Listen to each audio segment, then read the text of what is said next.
All right, Coach, we're back. You look enthusiastic. We're What do you mean? What's going on? I'm always ready to go. Come on now. You gotta bust your chops. For some reason, I have all this weird stuff going around on my green screen. I must not have enough light or something. I don't know. It's all good. You don't really got to glow. I don't have a glow, or I feel like I do have a A glow. little bit. Not. I don't know. You're fine. I think you're good to go. I should do what? Do you ever? What's the movie? You ever see Saving Sarah Marshall? Yes. Where the guy it's on the computer and he changes the background. That's Blue. like Yeah. he keeps changing the background for over and over again. He's like surfing. I think one time. Yeah, well, he's like, "Oh, I'm sorry. That's what I'm going to do right now. I'm changing background. Here we go." All right, so yeah, like saving Sarah. Yeah, that's it. All right, well, we got a guest that we're going to bring on, Coach PJ Gibbs, defense coordinator, associate head coach of Golden Gate High School in Naples, Florida, one of your favorite places. And we're going to talk to him a lot of different things. His background as a coach is extensive. He was a Team USA coach as well, not just as a high school coach, but does a lot of different things. I think he has his own. I've seen some of his own stuff on like Cover 3 and different stuff like that. So pretty cool stuff. We're excited to bring him on. We'll bring him on right now. Coach Gibbs, how's it going? What's up, guys? How are you? Coach, good to see you. Appreciate you coming on. Thank you. Yeah, no worries, man. We gave a little intro about you. I think we did a little bit of justice to it, but I'd love for you to tell everybody a little more about your background in coaching. I know you come from Manasquan. We all live down here down the shore now. You're an original from the shore. Tell everybody how you got to where you are now. Well, I mean, I got here. We moved down. We've been down here 8 years now. We moved down here in July of 2015. Like you said, born and raised in Manasquan, played for Coach Kaboo and coached for him, and had an opportunity to coach with a lot of great guys. That was DC for Joe Martucci at Matawan. Worked for George Najar at Sayreville. So to say my New Jersey experience, learning from 3 Hall of Fame head coaches was pretty extensive. And working for Jay Price, who was my linebacker coach in high school, and Pete Cahill, who was my DC in high school, and Don Reed, who worked for Coach, and a lot of the stuff that I've done in my career is attributed to all the lessons I learned from those guys. And I wouldn't be sitting here today if it wasn't for their belief in us, and I can't thank them enough for everything they've instilled in me. As a young guy coming out of St. Peter's College in Jersey City. And giving me an opportunity to student teach for Jay Price and work with the linebackers in 2001 and just kind of roll from there. And but we moved out of New Jersey, like I said, 8 years ago. I was hired at Gulf Coast High School, was a co-DC there, did linebackers and DBs, and won the first district title in the history of the school. So one thing down here is a lot of the schools are newer, right? So like Gulf Coast, when we came down in 15, was only built in 1998. And then after Gulf Coast, I went to Palmetto Ridge up the street, and you guys know Nick Citro, who played at Matawan, and Nick came down and did an unbelievable job for us as a co-DC and secondary coach. He's now at Immokalee High School as the OC and the DC at Immokalee. So yeah, you know what? If anybody can do it, it's Nick. 100%. He's probably one of the most detailed guys that I know, and he'll be a head coach very, very soon someday. In the future, there's no doubt about it. So we were at Palmetto together. 2020, we had the number 1 defense in the area, giving up 6.9 points per game. We were number 1 in the area. We beat Naples High School, who I attribute to kind of like a Manasquan in a sense, as far as tradition and program. We were the first team in the county in 7 years to beat them, and the first team in 14 years to shut them out. So that was a pretty extensive accomplishment for our kids. And after that season, I went up to East Lee County High School as the head coach, and took over a program that hadn't won a game in 3 years and ended up winning 4, and we're very close to winning 6. And then we moved my kids' schools, so I was commuting an hour and 15 minutes from Naples each way. And once we switched schools, my wife was kind of like, listen, I kind of need you closer to home. So I reached out to the principal that originally hired me at Gulf Coast, was at Golden Gate, and I knew the head coach there.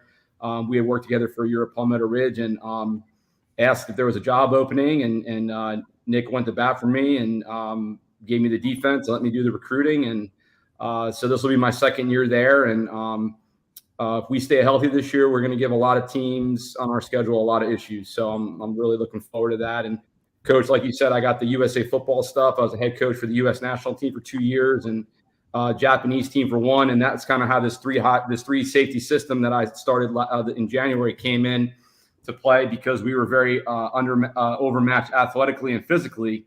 So we're kind of looking for something that would fit the players' strengths, and reached out to my brother-in-law, who was at Missouri State at the time. He's an assistant O-line coach at Washington State now, and reached out to a couple guys at Iowa State to kind of learn the basics, and put it in 5 days and walked away with a 28-20 victory at AT&T Stadium with Rich Reed and Bob Gennarelli and Mike Galos on the sideline with me. So that was kind of full circle for me, because Coach Reed was my position coach at Manasquan, and obviously Coach Galos coached with Coach Cabu at Middletown North, and was with Coach Barnes at Wall for all those years. And Coach Gennarelli is still one of the best. I know he's I know he's in the admin role and doing what he does, but it was really cool to see those guys just kind of hang out and talk ball and exchanging stories, from back in the day. And it really puts things in perspective for you as a coach. So that's my story.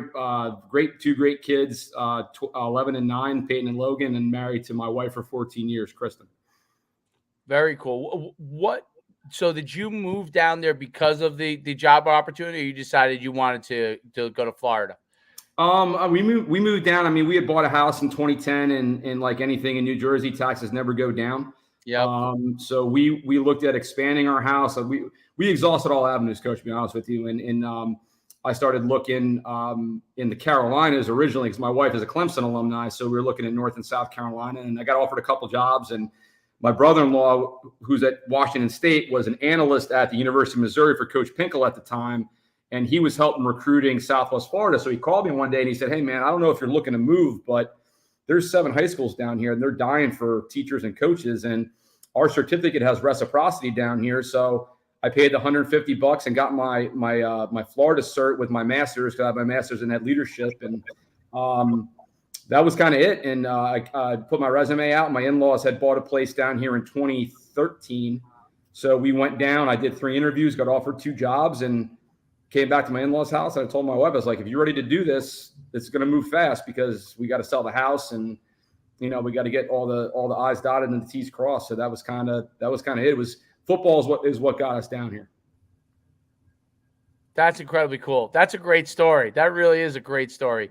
Now I went online and looked at some of the stuff from like with your cover 3 defense and how you guys play it. Yeah. Can you talk a little bit more about that? Because you have a unique way that you're playing that defense that people may not be as familiar with. It's had a lot of success for you. Talk a little bit more about that. Sure. So it's a 3 safety system.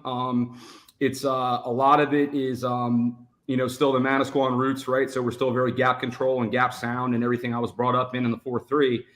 But the thing is, down here we see so much speed, and my thing's always been, I want to get as many athletes on the field as possible. We want to be fast and physical and running the football and be relentless. And Coach Brown up at UMass is a mentor of mine, and I've known Coach for 20 years. I remember him coming in to recruit Joe Mealy and Mike Mealy at Manasquan when he was at Northeastern and UMass, and that's kind of how we started. And then he has a house down here, so we get together, play golf, talk football. And so for me, Coach, to be honest, it's about getting speed and athleticism on the field, and it's numbers. It's really a numbers thing. It's like, for us, we see so much spread down here. We have one team that's a single wing team down here that we really just, kind of have to dig our heels in the ground and kind of go away from what we do, because they force you to do that, right? It's like facing the option. You got to kind of, change up what you do a little bit. But, to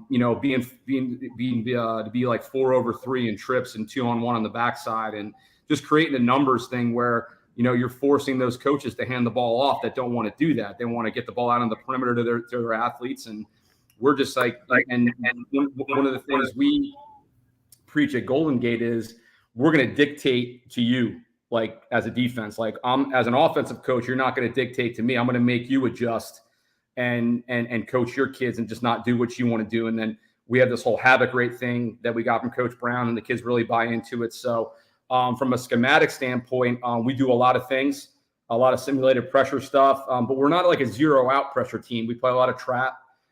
We play a lot of fire. We do a lot of fire zones, a lot of creep pressures, so a lot of things that I've learned, along the way. And one of the great things about living down here is we have so much access to college coaches, as far as like, hey, like I've been up to Florida twice in the last 6 weeks. I got a kid up there that I played with his cousin at Manasquan, and he's one of the linebackers there at UF. So go up and visit Derek every now and then, and had a good relationship with a lot of the coaches. And you got Miami's 90 minutes from us.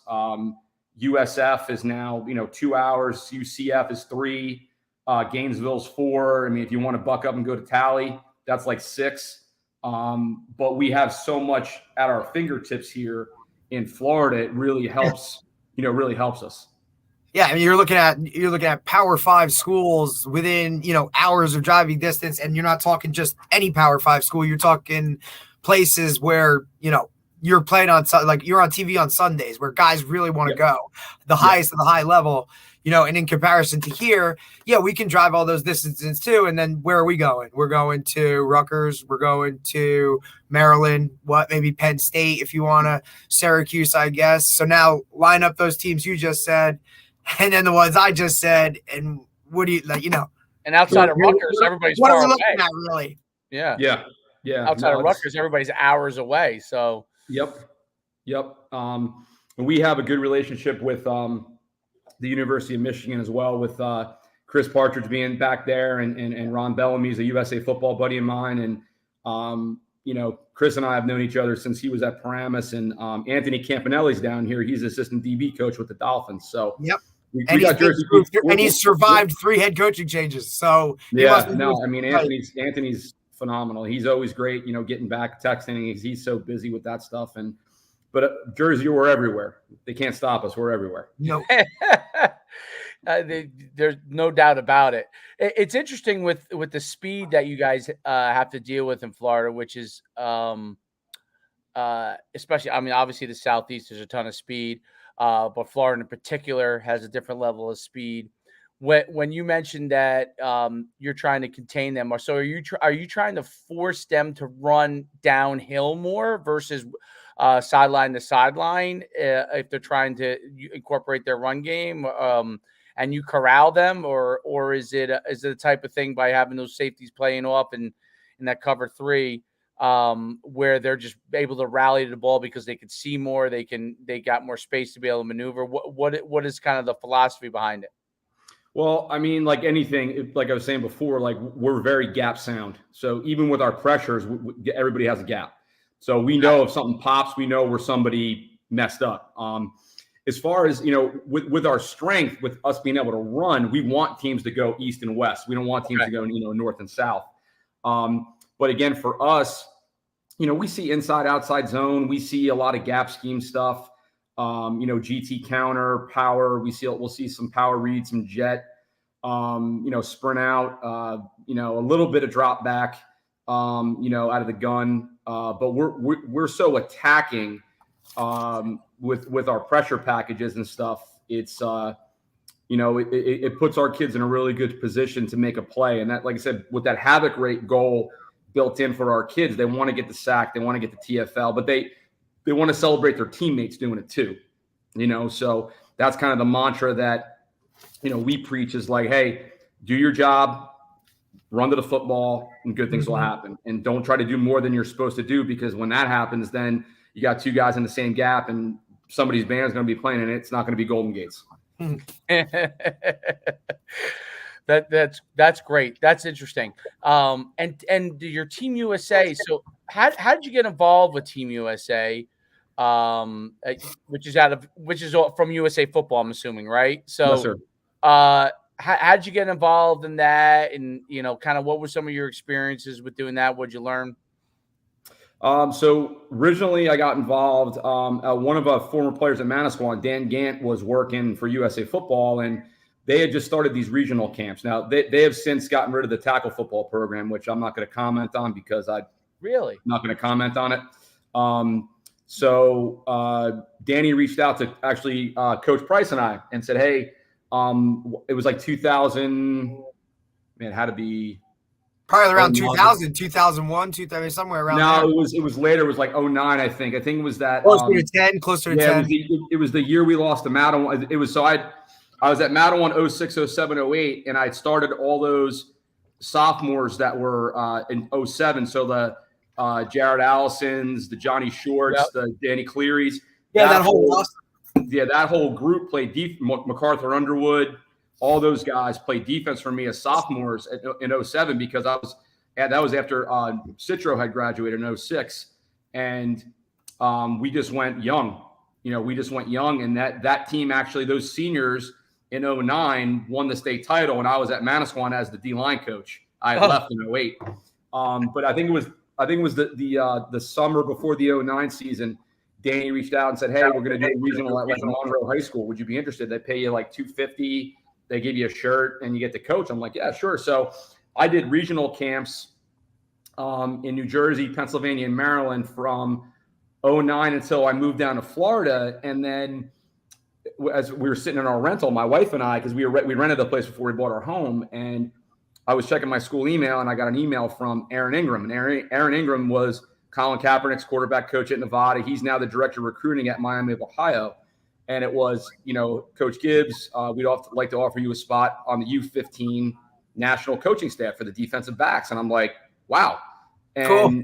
It's all expenses paid. They pay for you to fly. They give you a hotel room. They gear you up. And you're coaching the best. You're coaching kids that want to be there, like they're representing their country. So that's how the whole national team thing started. I was there 2016. I was with the U15 defensive backs. Then 17, I was the Japanese defensive backs coach. And then, that must have been interesting. Yeah, the Japanese experience was, I told, so 18, 19, I was the head coach for the U.S. team, and we beat Canada both those years. So 17 and 20 with the Japanese team, I worked with a bunch of guys from Texas in the 17. They're really, really good dudes. One of them was the DC at Allen High School, where Kyler Murray went. Really good guy. And then 2020, when Coach Ingram called me, I was actually at FAU with my daughter doing a clinic. That's when Lane Kiffin was still there. And he said, hey, would you want to do this? I said, yeah. I said, absolutely. He's like, well, and you get to pick your staff. I said, great. So I called up a bunch of guys, and I got Gennarelli and Galos and Reed, and LJ Clark was my DB coach from Lakewood.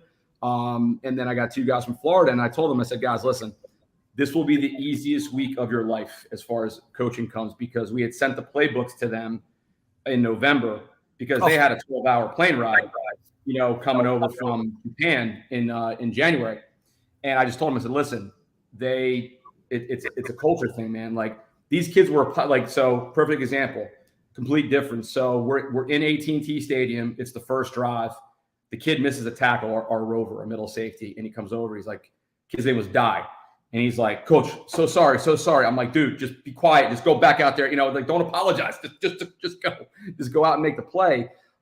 They had brought 4 coaches from Japan over to learn from us and translate and stuff like that. And some of the kids did know English, and it's on YouTube. The game's on YouTube. It's, it's readily available if anybody wants to watch it. It's pretty, it was, my whole thing was, and, I'm a competitor. I want to win, but doing this as long as I have, this is one thing I told the coaching staff at the end of the game. And obviously for me, it's kind of surreal because here's Mike Galos, here's Rich Reed, here's Bob Gennarelli, guys that I looked up to, growing up.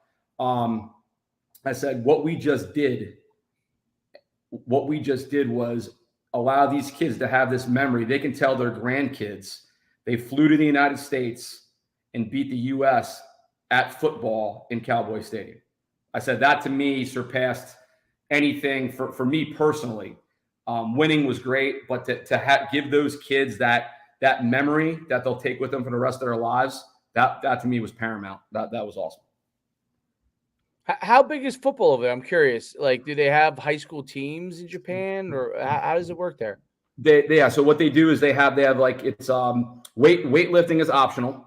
So it's not like down here where we have a class and the kids get a grade. And that was the first thing for me in Florida was like, do you guys get a grade for weightlifting? They're like, yep.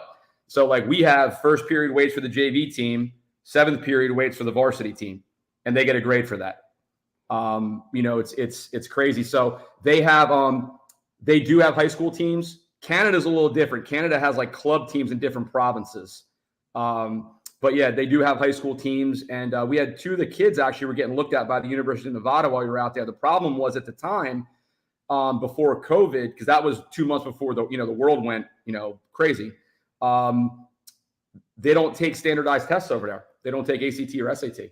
But now it's all different, with the optional stuff and everything. So yeah, now it wouldn't matter, but that was a staple. You had to have that in order to get to any American college. So so they do have high school football. It's just a weightlifting thing was like club, and they didn't take the standardized test. But yeah, it's they picked up on everything and they studied their butts off. Those kids knew everything. The preparation. Don't get me wrong, we had fun. It was during the playoffs, so we do watch parties for the playoff games, and it was. I'm sure you talk to LJ. He'll tell you it's one of the best times that he's ever had, as a coach. That's fascinating. Absolutely fascinating. I always was curious about that with like USA football.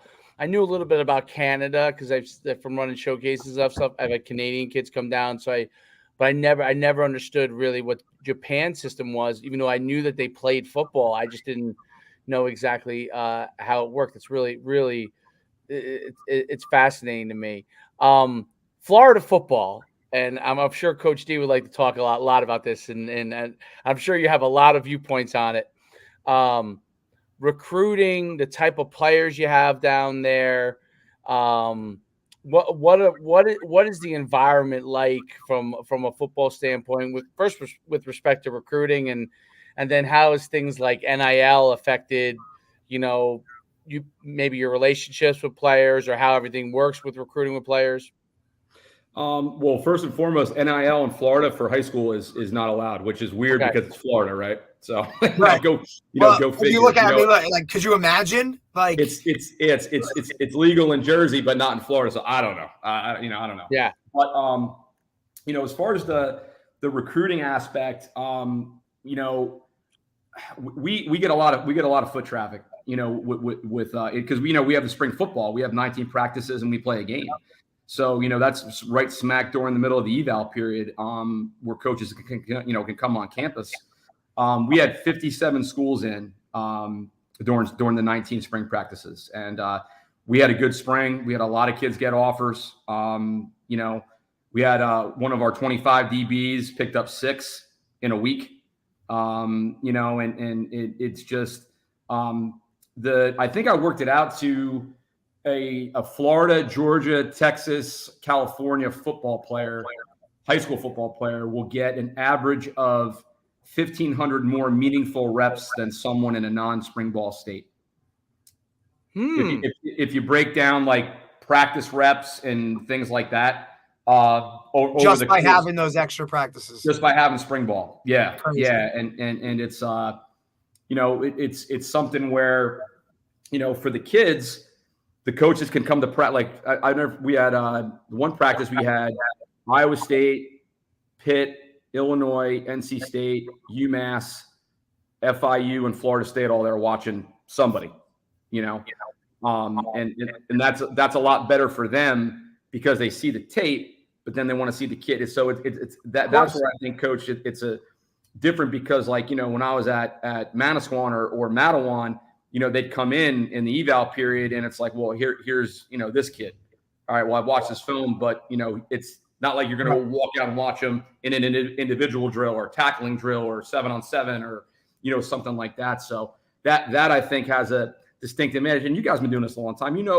If there's a kid that's an absolute dude, they don't need to see him practice. They know the kids. Right. He's got it. So in Jersey now, so we can That's just like such a difference. You talk about the numbers and the amount of time and reps and everything. Like when you look at it here now, yeah, we're allowed to set those up throughout the spring, but it's not we're not running through practice, right? We're there and it's optional, right? Mm-hmm. Like they'll tell you we can bring all the kids, but it's only a couple days. You get like maybe 4 in the entire spring period. And who's running track, who's doing this, who's doing that. It's not hey, I want to see this guy come. And listen, you mentioned all those schools, and then the difference is with me at SJV, it's William Patterson, it's Montclair State, it's Keene, right? We're talking Division III programs in comparison to what you're working with when you got all your big time Division I schools. Yeah, with more opportunities to see guys because you have just more practices. Well, I really wish, to be honest with you, see, the thing is, we have one Division II school, which is West Florida, and then everything else is NAIA. So everything is either tops of the tops, or like I really, and you had D3s and D2s. Yeah, I mean, and the thing is, I call Danny Garrett every year, because I'm like, hey, I got this kid, and he's like, Coach, it's going to cost this, and because I just wish there was that Division III. I mean, we have some in Georgia. But I just wish that they would just, some of these schools would just buy into that D3 mentality, because I think that's one of the advantages that you guys have over us is we have a majority. I mean, you guys know, majority of those kids in our program. Yeah, we have the kid with the 16 offers and kid with the 5 offers and this, that, the other thing. But the most of my defense is D2, D3. And they don't have that D3 option. Like I had 2 kids when I coached at Gulf Coast, went and played all 4 years at Albright. Went to Albright, went up, and I can never forget this. Ryan Rogers comes into my classroom. He's like, Coach, I'm going to commit to Albright. I get, okay. I said, Ryan, have you been to Reading, Pennsylvania? I was like, have you been around, what? No. I said, well, you better get on a plane, drive around. I said, because you're going to spend the next 4 to 5 years of your life there, buddy. You can't just say I'm going to Reading, Pennsylvania, So we had 2 kids go, a corner and the linebacker, and they did really well up there. But yeah, Coach, that would be one thing I would say. I really wish they would embrace that, down here and just kind of add some of those programs. Do kids not play football if basically they don't get to one of those bigger programs? Is that what happens? So they don't go on and play college football down in Florida? So is it a situation where most of the kids are basically like a scholarship kid or a D2 kid or nothing? Is that kind of how it works?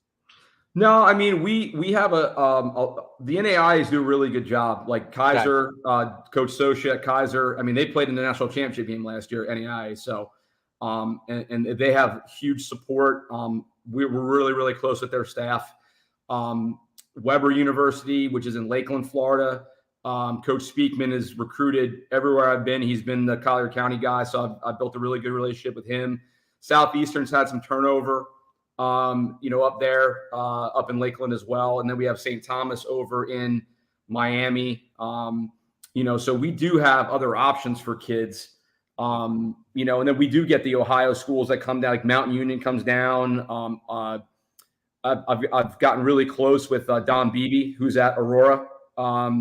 And they come down because we have this recruiting fair every year at Cape Coral High School. So that's where all the D3s from like the Midwest and the Northeast will come down. And the kids they do a really good job. What they do is, so it's usually a Tuesday, Wednesday. So the coaches, so myself and our head coach will go and we'll have a Golden Gate table. And the college guys will come and say, hey, our baseline GPA is this. We're looking for this position, X, Y, Z. All right, and we do these edits. So if you look at my social media, we have the edits for the kids with the QR codes on them, basically like their business cards. So we get Vistaprint to do a whole bunch, and we pass them out to the coaches or whatever. So then what happens is each kid that signed up for the recruiting fair gets an index card with their name on it, and then the colleges write Aurora University, Mount Union University, Kaiser. So now the kids come the next day, we give them their index cards. Now the colleges have the tables. Then they go to those colleges that have written down. They can visit every table if they want to, but I tell them the guys that put their name on that index card, you got to go there first. And then they talk to the coach and meet the coach and talk, logistics and distance and financial aid and can you get in and this all that stuff. So that's one thing I I like that we do down here. And again, I'm 8 years removed from Jersey, so I'm sure you guys, they have something up there kind of similar to that. Yeah, very similar. They do it at they do one at Monmouth Regional where, you know, it's Okay. mostly D3 schools. They'll set up their tables, kids can Yep. go and kind of do their thing. Yeah. Yeah, we do it. Like I said, it's just there's more of them around here, right? You got your D2 Pennsylvanias, like your Bloomsburgs, your East Stroudsburgs, you know what I'm saying? But you understand, like, it's also, I also look at it another way. It's like, you know, down in Florida, it's like, if I don't get a scholarship, it's it, you know what I mean? Or the schools that are just in Florida itself are national schools where that's my option, right? Like that's where I gotta go. They don't have the Montclair, the Keene, the Rowans, the Albright, like that stuff doesn't exist. So it's kind of, I mean, look, there's not even a Monmouth University or a Stony Brook University down there, right? No. It's 1A or that's it. I'm trying to get our 25 running back up to Monmouth. I've been pressuring Coach Gallo a lot, you know, to have him come down and look into Trayvon's. He broke the school record as a sophomore. He rushed for 1,700 yards. And we took him out of 3 games. We were up. You know, he should have rushed for 2,000. And you know, he improved. He's 11.3 in the 100. He'll probably be a 10.8 or a 10.9 kid when it's all said and done. So, you know, and they're very similar to us schematically. So when I was up, when I went back to visit my grandmother and my mom at the end of June, I went up and met with Jeff and Coach Neal and Coach Gabriel and Coach Roberson and my guy, Coach Kevin Callahan, young Kevin, who we coached at Manasquan, and he was doing good servant work. He had the kids running, but I always like to you know, see the old Squan guys. I stopped down and saw Neil Sterling when I was in Jacksonville, and Neil's retired, opening up a gym with his wife in Jacksonville. They got 2 great kids. Yeah, he had a great career. Oh, let me tell you, that kid. I show when we beat Rumson in the 09 semifinals, when he tipped the ball to himself in cover 3 and went 40 for a touchdown at the end of the game. I said, you guys want to know how to play an out in cover 3? I said, watch this kid. You That's how you do it right here, buddy. Yep. So, but yeah, like I said, I tell all our guys, like, if you guys understand that it's a job, it's a commitment. Like, not only is your academics a job, so is playing football at any level. And I said, there's a place for everybody. Like, one thing we have Stetson University down here, which is the Pioneer League. So it's real high academics. So we have 2 kids that they're looking at that they're Pell Grant kids, but they're very good students. So that kind of meshes well with what they're looking for. A former Raritan player is the O-line coach now. So he was down recruiting, and he's like, Coach, I played against you in 09 and coached against you in 10. I said, well, I'm sorry to hear that. No, actually, we were 1-1 against each other because 09 we beat him for the conference, and then 10 we opened the season, we lost to him. But and then we have like a kid that's going to end up going to Wheaton College in Illinois. He's like a 4.8 GPA, and it's a Christ-centered. He very into his church, very high academics. So Coach Hawley, the running backs coach, is like, what do you think? I go, Coach, this is tailor-made for this kid. He loves school, loves to go to church, loves football, and he's a full Pell Grant kid too. So he'll go probably for nothing, you know, when it's all said and done. So it's guys, you know, at the end of the day, it's about getting kids to opportunities, and when you get them their opportunities, like, you're there to help them, but it's their journey, right? So if you make a mistake, that's okay. You're going to learn from it. It's adversity, everything we kind of taught you playing football. And, you know, I'm happy to help as many kids as I can, you know, and, you know, with our team. Well, one of the things that's really, really interesting that you spoke about a little bit earlier too, was how the number of practice days you guys have in the states of, you know, Florida, Georgia, Texas, and South Carolina? California. California, because the spring ball is so much more. It's interesting because those 4 states represent like 80% of the Division I scholarships too. Mm-hmm. And I wonder if I'm sure no one has done a study on this, but I wonder if there's a correlation between, just from a rep standpoint, and obviously obviously football is important in those 4 states too, right? And they're huge states other than Georgia. Georgia's not a huge state, but those 4 states are big states too. That obviously has something to do with it. But there has to be some level of correlation between the fact that you're getting extra reps and in your development. I remember when I was an assistant at Riverdale and we won the state championship. And one of the things that the head coach, he's still there, DJ Nymphius, he used to say to me, he said, making the playoffs and going to the state championship, win, lose, or draw, is so important, not because of, us being a great team, but because we get an extra 5 weeks of practice. Mm-hmm. And not only do our kids that are playing in the state championship get extra 5 weeks of practice, but all the JV kids and the freshman kids we bring up, those kids are also getting 5 weeks of practice and 5 more weeks of reps. So over the course of 4 years, they're getting a full year more of practice than every other kid in this that doesn't make the state championship, from other schools. Sure. And I thought that always stuck with me. And when hearing you say that, it's like, obviously reps, there's a correlation to your development. If you're getting over the course of 4 years, a year's worth more of reps versus another person, even if those reps aren't live, right? Just reps running around. It's just, it definitely helps from someone's development standpoint. And when college coaches are coming in, all that combined with it certainly really helps to develop the overall player over time there. I don't know. I just kind of thought that came to me. I'm just curious what you thought about that. Yeah, no, I think it definitely has, some sort of,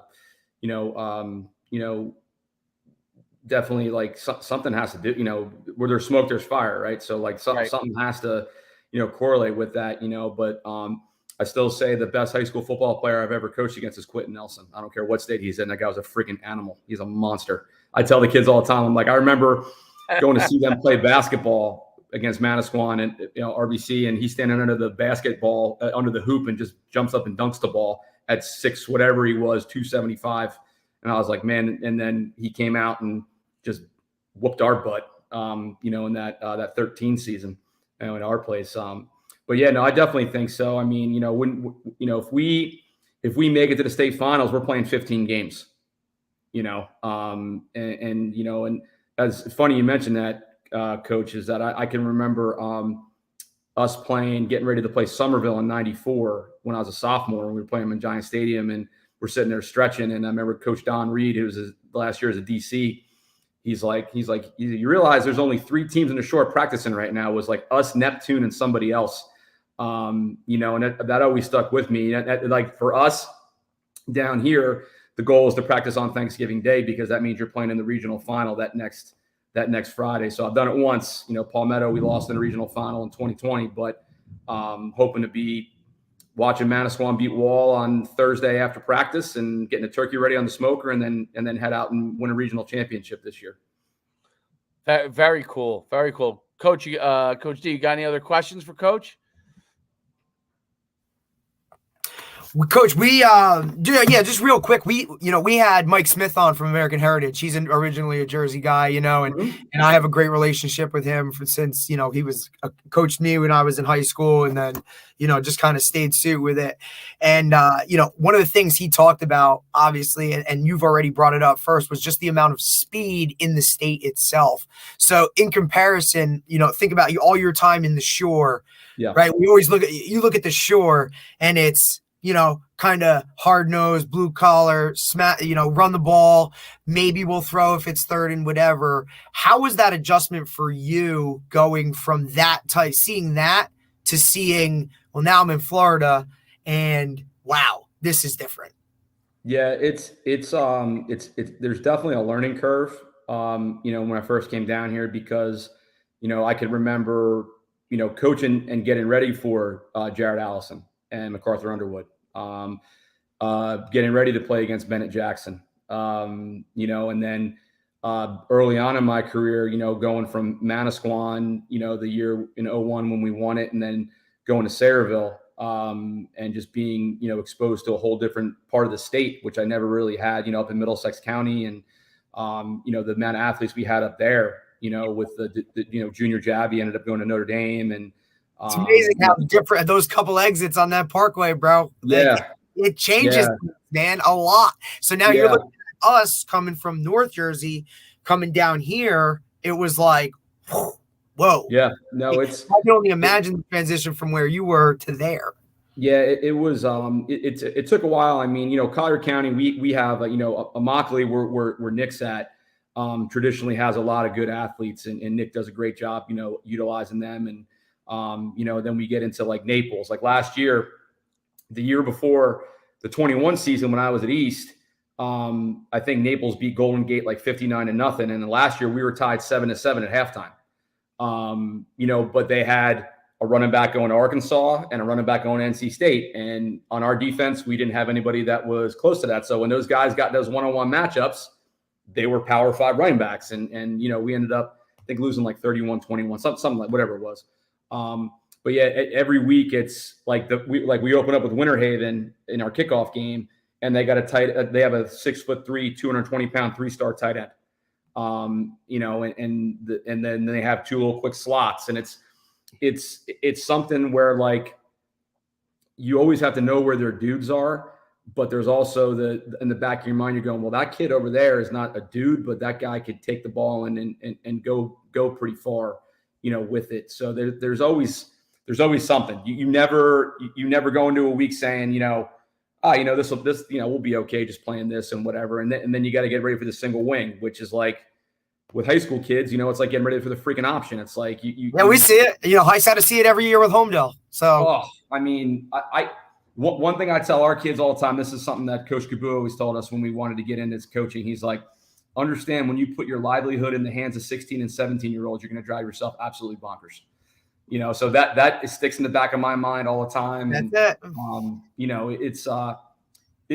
I mean, we're in a really good spot. I'm really excited for this season. We got a lot of kids that are bagging 90% of the defense back from last year. That the year before I got there, they were giving up 31, and we cut that to 17 in a year. So I'm really looking forward to our guys. They're working hard in the weight room. Every day, and just building that bond and that camaraderie. And I still do my Wednesday night dinners, same thing I did when Coach Price started it in 1995. Everywhere I've gone, I've always done the Wednesday night dinners with the defense. And you can take me out of Jersey, but you can't take the Jersey out of me. So it's always here. It's great, Coach. Well, you're in a great spot because I've been there. I've interviewed there back in 2013, and amazing looking school. Great, facility wise, great school. I know it's a great spot. So, Coach, I appreciate you coming on. I really thank you for everything in terms of just the input and just giving us a different perspective on certain things and seeing how things are. So I really appreciate it. Yeah, no, well. It's Florida in the summer, so anytime after noon the thunderstorms kick in. So it's always indoor activity. Yeah. Where can people find you? Because I know you have your stuff online. I see your handle. Just let everybody know where they can find you. Yeah. So I mean, the Twitter is probably easiest, Coach. And then the system, the 3 safety system. I have a website. It's thefbcoachgibbs.com. But that's also. And then I have a Twitter handle for the defense. It's @GibbsDefense. And again, my July's been nuts. I've been up to White Plains, New York. I've been to Waukegan, Illinois. I've been up to Gainesville, helping out Ernest Graham up there with his guys, and doing Zooms with coaches. And it's been really, really neat to get a lot of the feedback and questions, and just. We're all here to help, at the end of the day. I mean, I don't mind giving my stuff out because people got to stop it. That's my feeling. I'll give you the playbook. You got to stop it, but no, it's been really, really neat. Plus, I'm sure you got a few tricks up your sleeve too. So always gotta have a few. You give the playbook, but there's always a couple that the master still has the master still has it. That's it. Up the sleeve. You're good. Well, Coach, thanks for coming on. We really appreciate it, and we're definitely going to be following you down the road, and we look forward to seeing everything in the season. And good luck. I'm sure camp's coming up soon. So July 31st, day 1. So we'll be ready to hit it. First game, August 18th. Woo! Must be nice. It is. Listen, and that's one thing, getting used to like Friday nights. Because we were always Saturday afternoons. Yeah. So that was we go scout on Friday nights, and it's different playing on Fridays.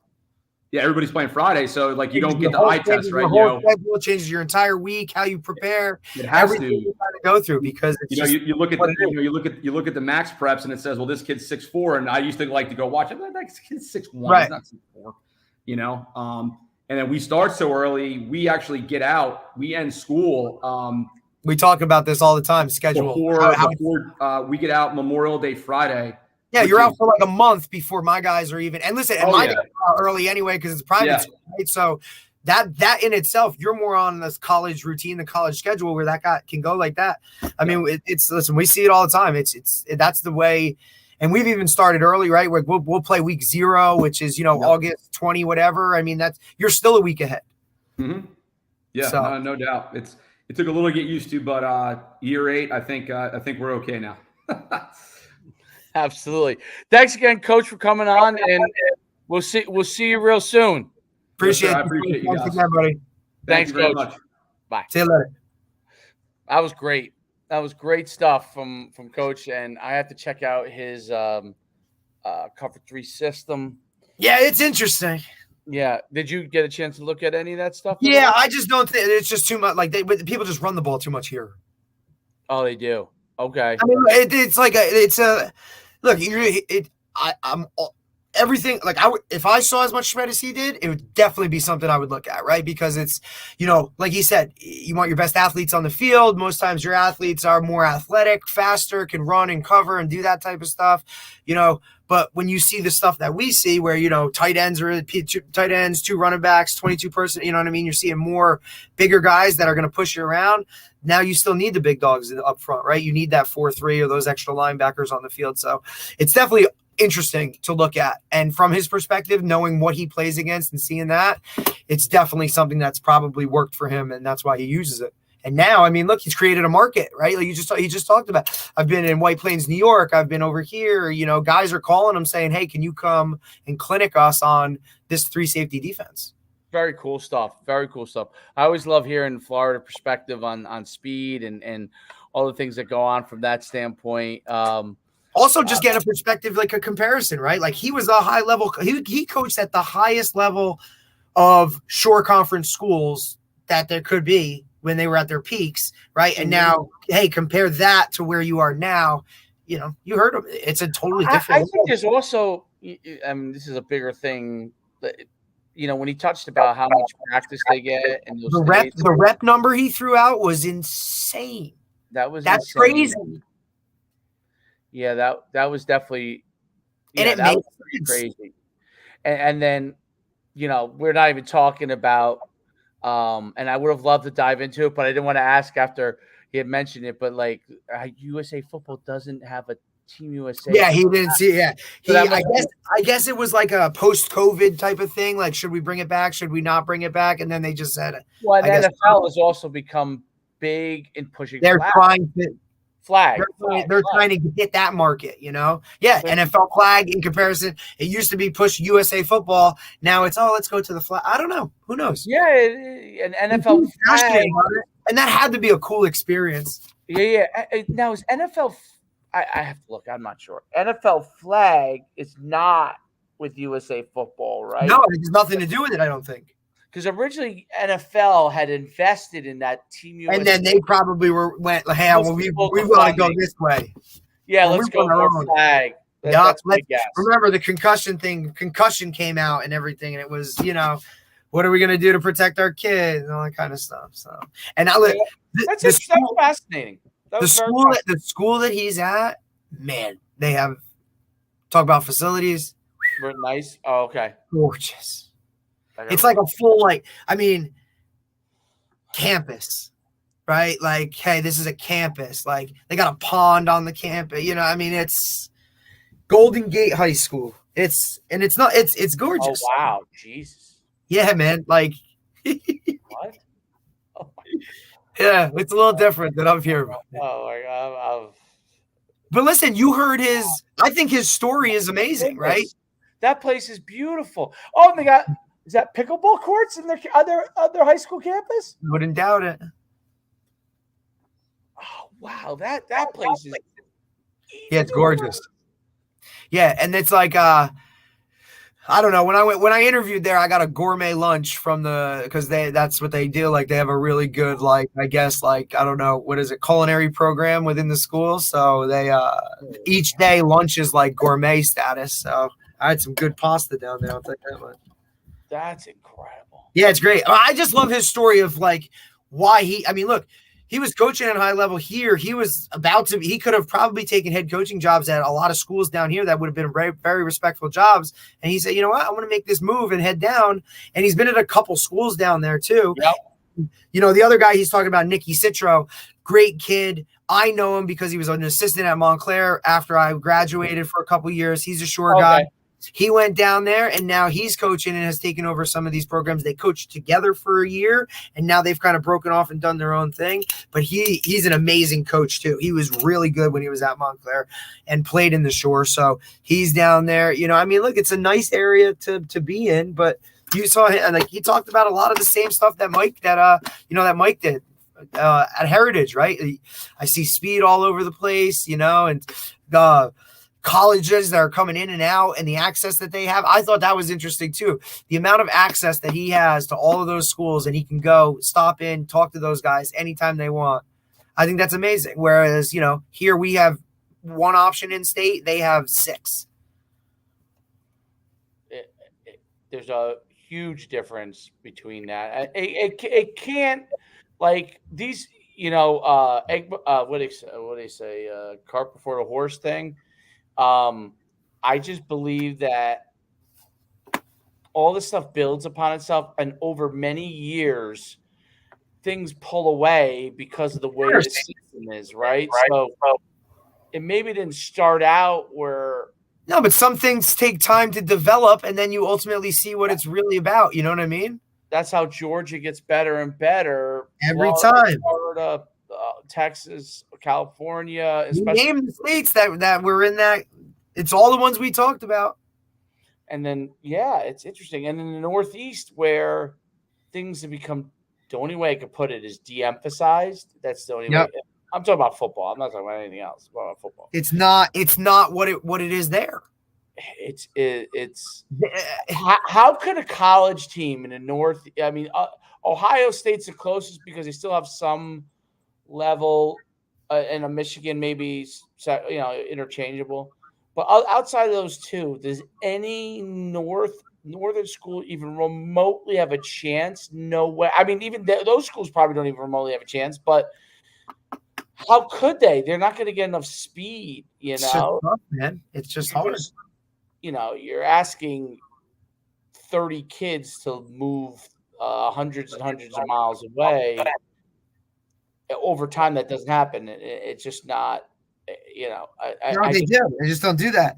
Most people, I read a statistic one time, and most people, I think it was like 77% of people never move further than 13 miles away from where they grew up. Yeah. So that's on average. Right. Nobody likes to leave, right? Nobody goes away. Everybody wants to stay what they were. Right? I guess you're comfortable. I guess. But I'll tell you what, that's amazing. I know it's gorgeous, right? Yeah.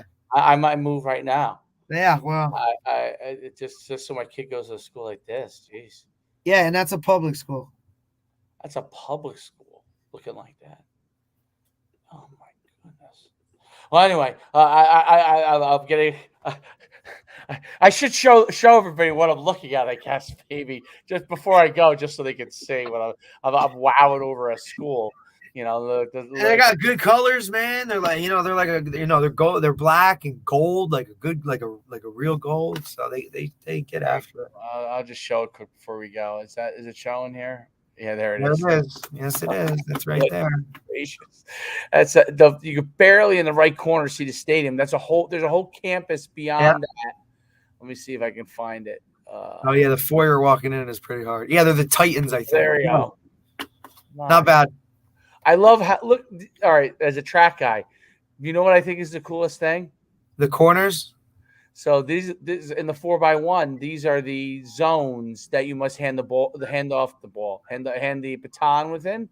Oh, okay. See, I wouldn't have known that. In the relay, so they actually have it highlighted all the way through, so there's no mistaking it. I mean, It's mind blowing. I've never seen that, and that's I've something that's like high Never level seen track. that. Oh, you've never seen it? Never seen that. But that's how you know, like, they care. They care.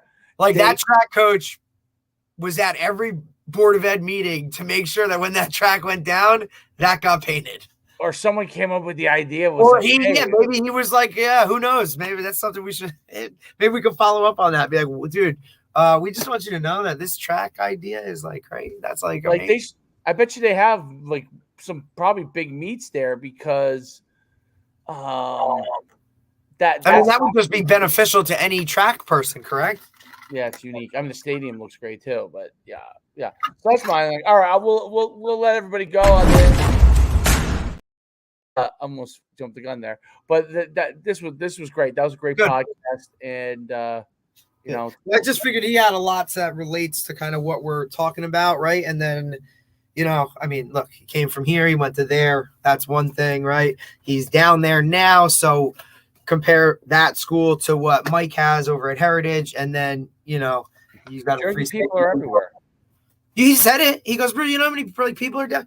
You know, Dino's down there from Modern Day now. He's down there. Oh, really? Yeah. Coaching or just living? No, coaching. He's he's got a team down there or something.